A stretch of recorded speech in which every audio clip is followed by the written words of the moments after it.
भारतीय इतिहासात अशा अनेक व्यक्ती होऊन गेल्या ज्यांनी आपल्या विचारांनी जगाला नवी दिशा दिली. पण साहित्याचा नोबेल मिळवणारे पहिले आशियाई व्यक्ती, दोन देशांच्या राष्ट्रगीतांचे जनक आणि आधुनिक भारताचे एक थोर तत्वज्ञ म्हणून ज्यांचे नाव आदराने घेतले जाते, ज्यांना संपूर्ण जग गुरुदेव या नावाने ओळखते, ते म्हणजे रवींद्रनाथ टागोर. आजच्या या व्हिडिओमध्ये आपण रवींद्रनाथ टागोर यांच्या बालपणापासून ते त्यांच्या जागतिक यशापर्यंतचा संपूर्ण प्रवास जाणून घेणार आहोत.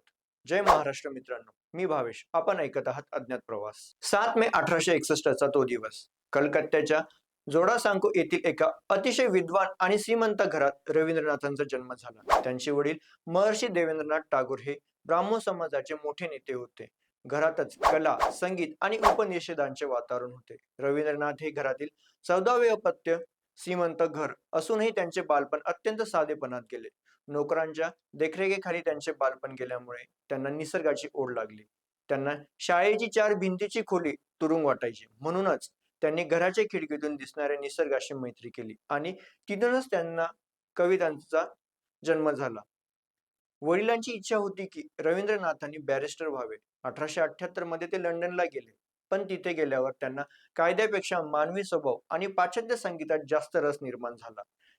त्यांनी तिथे जाऊन इंग्रजी साहित्य वाचले, शेक्सपियरचा अभ्यास केला, पण पदवी पूर्ण न करताच ते भारतात आले. मात्र या प्रवासाने त्यांच्या मनात पूर्व आणि पश्चिम या दोन्ही संस्कृतींचा संगम घडून आणला. त्यांनी ठरवले की ते केवळ पाश्चात्य संस्कृतीचे अनुकरण करणार नाही, तर भारतीय संस्कृतीला जागतिक स्तरावर नेतील. 1883 मध्ये त्यांचा विवाह मृणालिनी देवी यांच्याशी झाला. याच काळात त्यांनी आपल्या कुटुंबाची जहागीर सांभाळण्यासाठी सध्याच्या बांगलादेशमधील शिलाईदह येथे वास्तव्य केले.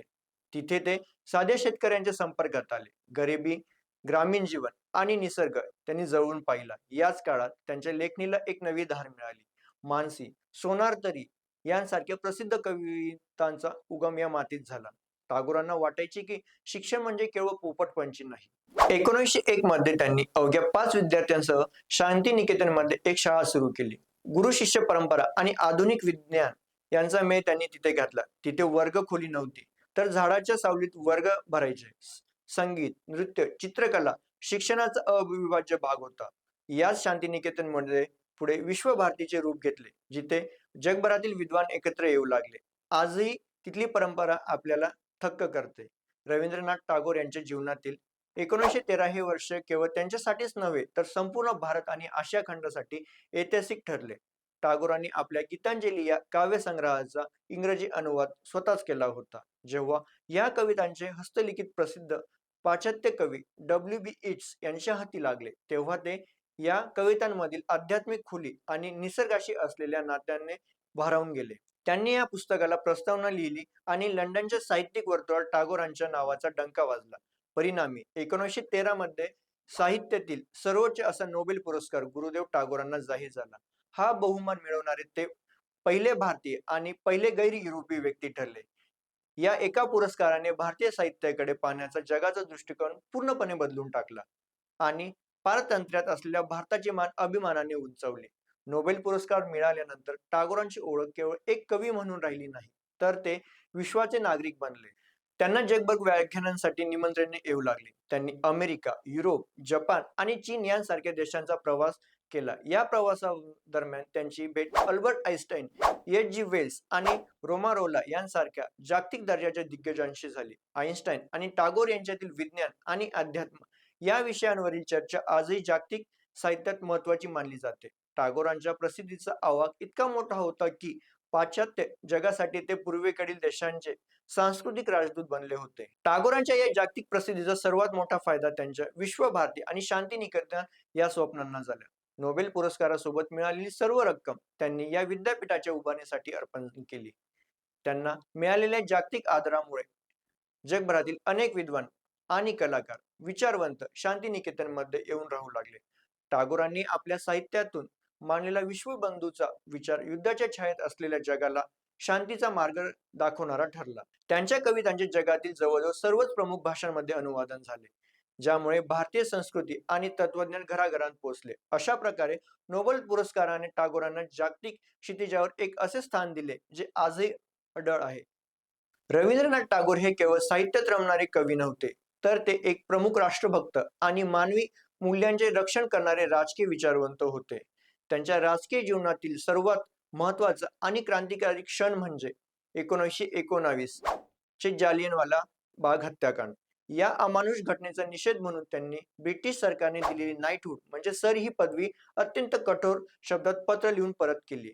ब्रिटिशांना त्यांच्याच भाषेतून सुनावताना ते म्हणाले होते की ज्या काळात माझ्या देशबांधवांना मानवी वागणूक नाकारली जात आहे तिथे अशा पदव्या मिळवणे मला लज्जास्पद वाटते. एका आंतरराष्ट्रीय कीर्तीच्या व्यक्तीने अशा प्रकारे पदवी नाकारणे ही ब्रिटिश साम्राज्यासाठी जागतिक स्तरावर मोठी चपराक होती. टागोरांच्या या निर्णयाने भारतीय स्वातंत्र्य लढ्यात एक नवी नैतिक ऊर्जा निर्माण केली. टागोरांचे राजकारण हे केवळ सत्ता मिळवण्यासाठी नव्हते, तर ते आत्मनिर्भरता आणि मानवतावादावर आधारित होते. 1905च्या बंगालच्या फाळणीच्या वेळी त्यांनी सक्रिय राजकारणात उडी घेतली होती. हिंदू आणि मुस्लिम बांधवांमध्ये फूट पाडण्याचा ब्रिटिशांचा डाव म्हणून हाणून पाडण्यासाठी त्यांनी रक्षाबंधन हा उत्सव सुरू केला. त्यांनी रचलेले आमार सोनार बांगला हे गीत त्यांनी बंगालचे एकतेचे प्रतीक बनले. जरी ते गांधीजींचे परम मित्र होते आणि त्यांनीच गांधीजींना महात्मा ही पदवी दिली होती, तरीही काही मुद्द्यांवर त्यांचे वैचारिक मतभेद होते.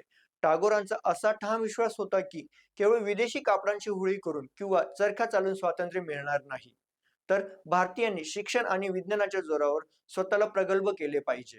त्यांना संकुचित राष्ट्रवाद मान्य नव्हता. त्यांच्या मते मानवता ही कोणत्याही भौगोलिक सीमांपेक्षा श्रेष्ठ होती. टागोरांच्या क्रांतिकारक विचारांचा वारसा त्यांनी दिलेल्या एकला चालो रे या मंत्रातून दिसून येतो. जेव्हा संपूर्ण जग अन्यायापुढे झुकते तेव्हा सत्याच्या मार्गावर एकट्याने चालण्याची ताकद हा विचार देतो.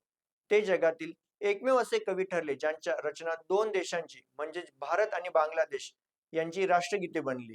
भारतीय राष्ट्रगीत जन गण मन हे गीत प्रथम 27 डिसेंबर 1911 रोजी इंडियन नॅशनल काँग्रेसच्या कलकत्ता अधिवेशनात गायले गेले. गुरुदेव टागोर हे एक केवळ कवी नव्हते, तर ते महान तत्वज्ञ, साहित्यिक आणि विचारवंत होते. त्यांच्या लेखणीतून निर्माण झालेलं जन गण मन हे गीत भारताच्या विविधतेत एकतेचं प्रतीक आहे. या गीतात भारताच्या सर्व भागांचा, संस्कृतीचा आणि लोकांचा गौरव करण्यात आला आहे. 1950 साली भारत स्वतंत्र झाल्यानंतर 24 जानेवारी रोजी संविधान सभेने जन गण मन या गीताला अधिकृत राष्ट्रगीत म्हणून मान्यता दिली. हे राष्ट्रगीत गाण्याची निश्चित वेळ साधारणपणे 52 सेकंद आहे. जन गण मन हे फक्त एक गीत नाही, तर भारताच्या एकात्मतेचे, अभिमानाचं आणि राष्ट्रप्रेमाचं प्रतीक आहे. आजही जेव्हा हे राष्ट्रगीत वाचतात तेव्हा प्रत्येक भारतीयाच्या मनात देशभक्तीची भावना जागृत होते. तसेच टागोरांनी आपल्या साहित्यातून आणि कार्यातून ब्रिटिशांच्या गुलामगिरी विरुद्ध मानसिक क्रांती घडवून आणली. त्यांच्या मते देशाला केवळ राजकीय स्वातंत्र्य नको होते, तर असा समाज हवा होता जिथे मन विमुक्त असेल आणि मस्तक अभिमानाने उंच असेल. आजही त्यांचे हे क्रांतिकारी विचार कोणत्याही राजकीय विचारधारेपेक्षा श्रेष्ठ आणि मार्गदर्शक ठरतात. 7 ऑगस्ट 1941 रोजी या महान व्यक्तीचा देह पंचतत्वात विलीन झाला. पण गुरुदेव टागोर आजही जिवंत आहेत. आपल्या राष्ट्रगीतातून, आपल्या संस्कृतीतून आणि शांतिनिकेतनच्या त्या प्रत्येक धुळीकणातून त्यांनी 2000हून अधिक गाणी लिहिली, ज्याला आपण रवींद्र संगीत म्हणतो. वयाच्या 60व्या वर्षी त्यांनी चित्रकला सुरू केली आणि आधुनिक कलेला दिशा दिली. गुरुदेव टागोर हे अशा प्रकाशासारखे आहेत जो कधी विझणार नाहीत. त्यांच्या या महान कार्याला आमचा मानाचा मुजरा. तुम्हाला ही माहिती कशी वाटली हे कमेंटमध्ये नक्की सांगा आणि आपल्या चॅनलला सबस्क्राईब करायला विसरू नका. तसेच व्हिडिओ लाईक आणि शेअर करा. जय महाराष्ट्र.